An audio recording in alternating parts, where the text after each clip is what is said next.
Olá, meus amados, seja bem-vindo ao nosso canal Restauradamente, Mente Restaurada por Cristo. Estamos mais uma vez aqui para falar de um assunto edificante para a tua vida. E olha só, hoje o sapato vai apertar um pouquinho, tá? O negócio vai ser um pouquinho estreito hoje. Mas tenha certeza que é Deus falando com você, Deus trazendo edificação para você. Hoje eu quero falar aqui sobre 6 pecados que Deus detesta e o 7º pecado que a sua alma abomina. Então fica comigo até o final do vídeo, você não vai se arrepender. É bênção para a tua vida. Vamos embora! Você está aqui pela primeira vez, ainda não é inscrito nesse canal? Aqui a gente compartilha ensinamentos da Palavra de Deus, todos pautados na Bíblia Sagrada, ou seja, alimento espiritual para a sua vida, edificação para a sua vida. Então não perde tempo, te inscreve aí, ativa as notificações, deixa sua curtida, compartilha esse assunto com alguém que você sabe que está precisando. E eu sempre repito aqui, quando você faz isso, você está ajudando a divulgar a Palavra de Deus. Vamos para o vídeo. Vamos lá, já estou aqui com a poderosa Palavra de Deus. O texto que a gente vai ler hoje está lá em Provérbios, capítulo 6, versículo 16 até o versículo 19. Diz assim: estas 6 coisas aborrece o Senhor, e a 7ª a sua alma abomina. Versículo 17. Olhos altivos, língua mentirosa, mãos que derramam sangue inocente, e coração que maquina pensamentos viciosos, pés que se apressam a correr para o mal. Versículo 19. Testemunha falsa que profere mentiras. E o último, o que semeia contenda entre os irmãos. Amados, esse texto que a gente leu são coisas que Deus quer que nós tiremos da nossa vida. A gente, quando fala em pecado, a gente costuma lembrar só das coisas mais cabulosas que as pessoas cometem quando ainda não conhecem a Cristo. A preocupação de Deus aqui nesse texto é com pecados que podem ser cometidos mesmo por pessoas que já aceitaram a Cristo como Salvador, pessoas que já estão na fé, pessoas que já servem a Deus e que, se não tomarem cuidado e forem vigilantes, podem sim cometer esse tipo de pecado na sua vida cristã, dentro da igreja, e acontece muito mesmo, e as pessoas, sem perceberem, tornam esses pecados de rotina da sua vida. E sem perceberem ficam mergulhadas, às vezes até entendendo que o que estão fazendo é certo, é correto e que não existe nenhum mal nisso. Mas preste bastante atenção no que Deus vai te falar hoje. Eu quero que você medite em cada ponto que nós vamos falar aqui. Entenda isso como um alerta que Deus está lhe dando para que você desvie a sua conduta caso você esteja cometendo um destes pecados que nós vamos falar agora. Então vamos falar da primeira coisa, são os olhos altivos, isso mesmo. Quando a Bíblia fala olhos altivos, ela está falando mesmo da pessoa arrogante, daquela soberba, daquela pessoa que se engrandece a si mesmo, que se exalta, que acha que é maior, que olha para as pessoas em sua volta e critica e condena e se sente superior a essas pessoas. É aquela pessoa que está embriagada com a sua própria justiça, que tem certeza que está fazendo a coisa certa e que todo mundo em sua volta está fazendo a coisa errada. Esse tipo de comportamento gera no ser humano uma altivez de espírito. E ele começa a olhar de cima para baixo, para todas as pessoas que estão em sua volta. E esse olhar de desprezo, de condenação, de superioridade que começa a ter com o seu próximo, gera nele uma sequidão, desprezo em relação ao seu próximo que Deus não aprova de jeito nenhum. Lá em Lucas capítulo 18, versículo 9 até o versículo 17, Jesus citando lá quando 2 homens foram ao templo e um era um fariseu, e ele chega diante de Deus e começa a falar das coisas boas que ele faz, que ele acha que está arrasando, aquele cara que acha que está abafando. E ele começa a dizer para Deus ali: Senhor, graças eu te dou porque eu não sou como esses ladrões, roubadores, publicanos, adúlteros. Eu jejuo 2 vezes por semana, eu dou meus dízimos de tudo quanto tenho e eu estou abafando. Era o sentimento que aquele homem tinha. E aí Jesus cita também o publicano, que também estava lá no templo, mas a Bíblia diz que ele sequer conseguia erguer os olhos e batia no peito, dizendo: Senhor, tem misericórdia de mim porque eu sou um pecador. E aí Jesus termina afirmando que quem voltou para casa justificado foi o publicano, e não o fariseu que achava que estava tudo bem, que achava que estava uma beleza, que ele estava abafando, que ele estava por cima. Deus não se agradou disso. Portanto, meu querido, nós temos que reconhecer uma coisa: diante de Deus nós não somos nada. Essa parábola termina dizendo: todo aquele que se exaltar a si mesmo será humilhado, e todo aquele que se humilhar será exaltado. Portanto, mantenha-se humilde, para que Deus a seu tempo vos exalte. O segundo pecado é a língua mentirosa.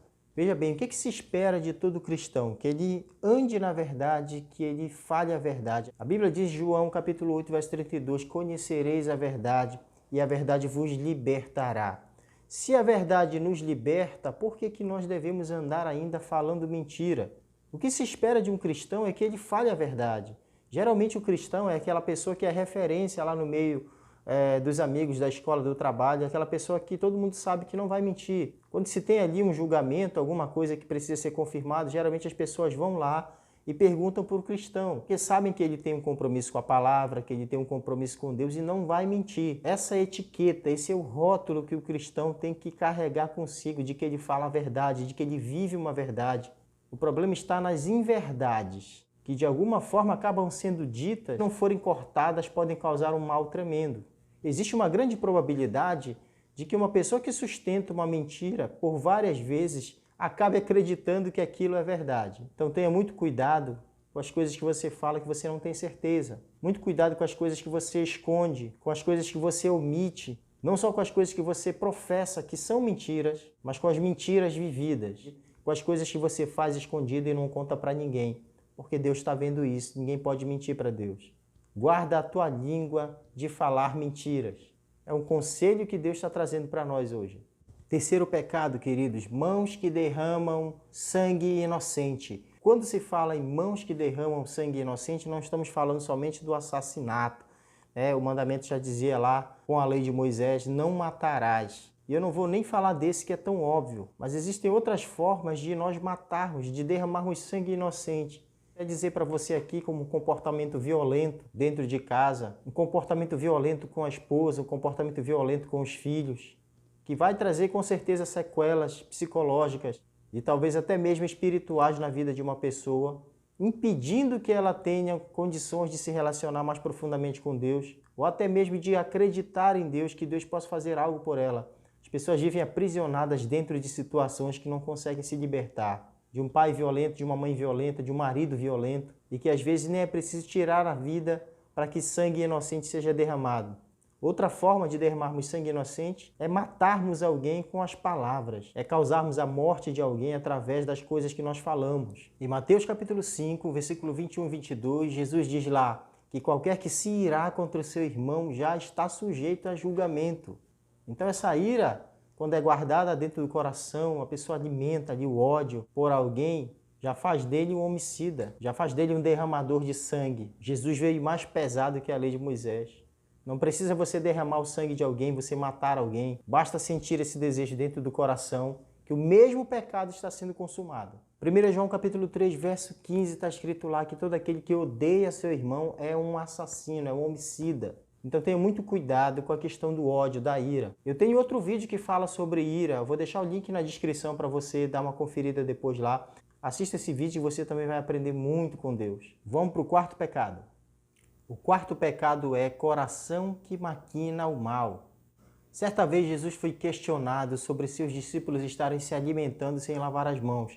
E ele disse que o que contamina o homem não é o que entra no homem, sim o que sai do homem. Lá em Mateus capítulo 15, verso 19, diz lá que os desígnios maus saem do coração do homem. Estão no coração do homem lá os pensamentos de furto, de adultério, de roubos, de homicídios. Então nós entendemos que o coração do homem pode ser um depósito de coisas ruins. Mesmo após uma pessoa aceitar a Cristo como Salvador, se ela não vigiar, se ela der espaço para essas coisas, o coração vai se enchendo de coisas ruins, de ódio, de maledicência, de pensamentos ruins, de intenções ruins, de homicídios, e todo tipo de pecado vai ocupar o coração daquela pessoa. E alguém que está cheio de coisas ruins dentro de si, só consegue pensar em praticar coisas ruins. Em Provérbios capítulo 4, versículo 23, está escrito assim: acima de tudo, guarda o teu coração, pois dele procede toda a vida. Então, meu amado, você tem o Espírito Santo de Deus dentro da sua vida. Você tem o Espírito Santo para lhe ajudar, para lhe auxiliar. Não permita que o mal entre dentro do teu coração para você ficar tramando coisas ruins contra a vida das pessoas, querendo prejudicar a vida das pessoas, querendo causar mal, causar tristeza para as pessoas.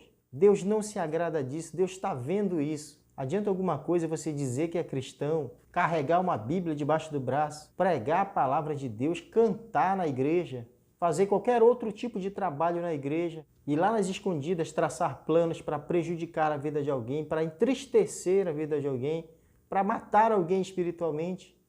Deus está vendo isso. E isso não vai ficar impune. Isso é mais um pecado que Deus detesta. Você deve aproveitar as coisas de Deus para ocupar os espaços dentro da tua vida. Paulo, orientando os filipenses, ele diz o seguinte: tudo que é amável, tudo que é de boa fé, tudo que é louvável e uma série de outras coisas boas aí, seja isso que ocupe o teu coração. Cuidado com as más amizades, cuidado com as más influências, cuidado com as coisas que você assiste na internet, na televisão, cuidado com a literatura que você está lendo. Ocupa esse espaço aí com alguma coisa que é de Deus. Te enche da palavra de Deus. Te enche dos ensinamentos de Deus. E aí você não vai estar dando espaço para esse tipo de coisa na sua vida. Meus amados, quinto pecado. Pés que se apressam em fazer o mal. Existem pessoas que parece que têm algo dentro do coração que não sossegam enquanto não conseguem prejudicar alguém, enquanto não conseguem tirar vantagem de alguma coisa. Parece que tem gente que vive querendo dar uma despertalhão, procuram se dar bem prejudicando outras pessoas. Quando é que esses pés se apressam por fazer o mal? É quando em qualquer oportunidade que a pessoa vê, ela não perde tempo e faz alguma coisa para tirar vantagem para si mesmo em detrimento das outras pessoas, em prejuízo das outras pessoas. E às vezes é por causa de um benefício financeiro ou simplesmente pelo gosto de ver alguém se dando mal, pelo gosto de prejudicar alguém. Em vez de a pessoa perder tempo trabalhando para Deus, correndo atrás das coisas para Deus, não, se apressa para fazer o mal, para prejudicar alguém, para tomar vantagem. Mas não te esquece que Deus está vendo tudo isso. E uma hora essa casa vai cair. E essa conta, quando vem, ela é cara. Uma hora a conta vai chegar. Sexto pecado. Testemunha falsa que espalha mentiras. Querido, veja quantas pessoas podem ser prejudicadas através de uma pessoa ou de várias pessoas que contam mentiras, que dão falso testemunho, que afirmam ter visto coisas que realmente não viram, que afirmam que outras pessoas fizeram coisas que elas não fizeram, e testemunham, sustentam ali, garantem, e saem disseminando aquela fofoca, aquela falácia, talvez até mesmo pelo simples prazer de ser o detentor daquela novidade, entre aspas, ou daquela notícia ruim. A pessoa sai disseminando contra a vida das outras pessoas.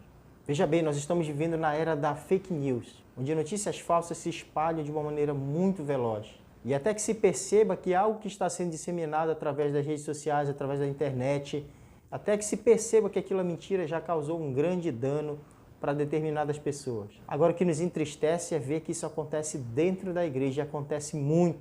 Perceba que muitas pessoas já podem ter parado de se congregar, de ir à igreja por causa de fofoca, por causa de coisas que andam falando a seu respeito que não são verdades. Isso, eu repito, dói mais porque é feito por gente que está dentro da igreja, gente que carrega a Bíblia, gente que estende a mão e lhe dá a paz do Senhor. Deus tenha misericórdia. Eu tenho plena certeza que a vontade de Deus é que você seja um agente de combate contra esse tipo de coisa. Quando chegarem as falácias, as fofocas, as testemunhas falsas, corte pela raiz. Não seja também disseminador de notícias falsas que chegam até você. Vamos para o sétimo e último pecado listado no texto que nós lemos. E este sétimo pecado não só é um pecado que Deus detesta, mas a Bíblia diz que Deus abomina. No Antigo Testamento, a palavra abominável tinha relação com tudo que é impuro, com tudo que é nojento, com tudo que é reprovável, com tudo que é maldito. E é exatamente isso que Deus pensa da pessoa que comete esse sétimo pecado. Qual é esse pecado? É aquele que semeia contenda entre os irmãos. Querido, se tem uma coisa que o diabo sabe, que se ele conseguir vai causar um grande estrago dentro das igrejas, dentro das famílias, dentro das instituições, é a divisão. Então, por isso, a todo custo, ele procura semear contendas, desunião dentro dos ambientes. Agora, o que nos surpreende, querido, é a facilidade que essas coisas tendem a acontecer dentro das igrejas. Me surpreende a facilidade com que muita gente se empresta a fazer esse trabalhinho sujo. Eu até brinco às vezes, mas acaba sendo verdade. O diabo às vezes tira até férias, porque tem muito irmão da igreja fazendo esse trabalhinho sujo, melhor do que ele faria, se emprestando ao trabalho de Satanás. Pense na destruição que pode ocorrer, na divisão, no prejuízo para o reino, para o trabalho de Deus, no prejuízo para as famílias, porque simplesmente alguém se presta em semear contenda, em semear discórdia, em semear desunião entre os irmãos, entre as pessoas, entre as famílias.